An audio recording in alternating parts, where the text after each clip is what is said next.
முருகனுடைய முதல் படை வீடு. இந்த பிரச்சனையை உங்களைப் போன்ற ஊடகங்களும்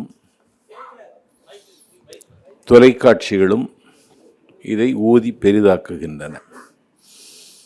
நேற்றைக்கு ஒரு கண்டன ஊர்வலம் நடந்தது. கலந்து கொண்டவர்கள் வெறும் 28 பேர். திருப்பரங்குன்றம் அமைதியாகத்தான் இருக்கிறது.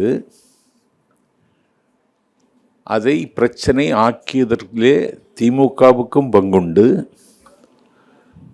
நீதிமன்றத்திற்கும் பங்குண்டு,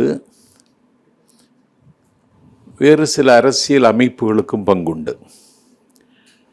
இதில் தமிழக வெற்றி கழகம் அமைதி காக்கிறது என்றால் இந்த பிரச்சனை நீதிமன்றத்தின் மடியில் இருக்கிறது. பொதுவாக ஒரு சென்சிட்டிவ் இஷ்யூ, அதில் கருத்து சொல்லுகிற பொழுது ஒரு கட்சி தலைமை அந்த மண்ணையும் மக்களையும் யோசித்துத்தான் கருத்து சொல்ல வேண்டும்.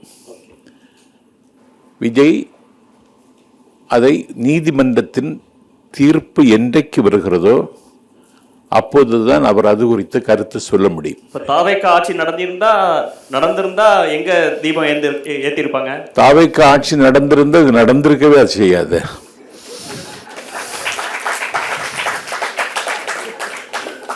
இனி ஒன்று, நான் 3 நிமிஷத்துல முடிக்கணும். நீங்க எனக்கு கட்டுப்பாடு விதிச்ச ஒரே ஆளு நீ தான்.